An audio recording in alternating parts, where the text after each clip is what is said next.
অনেকে আবার আছে দেখবেন খাওয়ার ক্ষেত্রে হালাল খোঁজে। খাওয়ার ক্ষেত্রে আমি অনেক লোক দেখেছি, থাইল্যান্ডে আমি গেলাম, দেখি যে তার ব্যাপারে জানি যে সরকারি চাকরি করে, লক্ষ লক্ষ টাকা দুই হাতে কামায়, এমনি গাছেরটাও খায় তলারটাও কুড়ায়, আছে না নাই?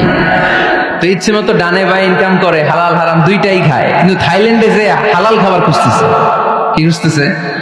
ওখানে যে জিজ্ঞেস করে যে এই দোকানে কি পর্ক আছে, পর্ক থাকলে খাবো না। পর্ক মানে হচ্ছে শুকরের চর্বি, শুকরের গোশত বা চর্বি মিশানো কোনো খাবার উনি খাবে না, কারণ এটা হারাম।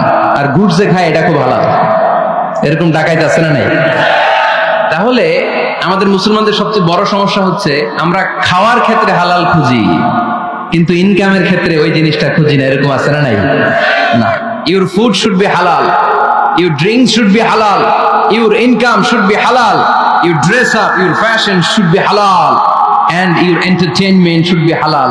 আপনার পোশাক হতে হবে হালাল, আপনার খাদ্য হতে হবে হালাল, আপনার উপার্জন হতে হবে হালাল, আপনি যে বিনোদন করছেন এই বিনোদনটাও হতে হবে হালাল। চিল্লায় বলেন ঠিক কিনা?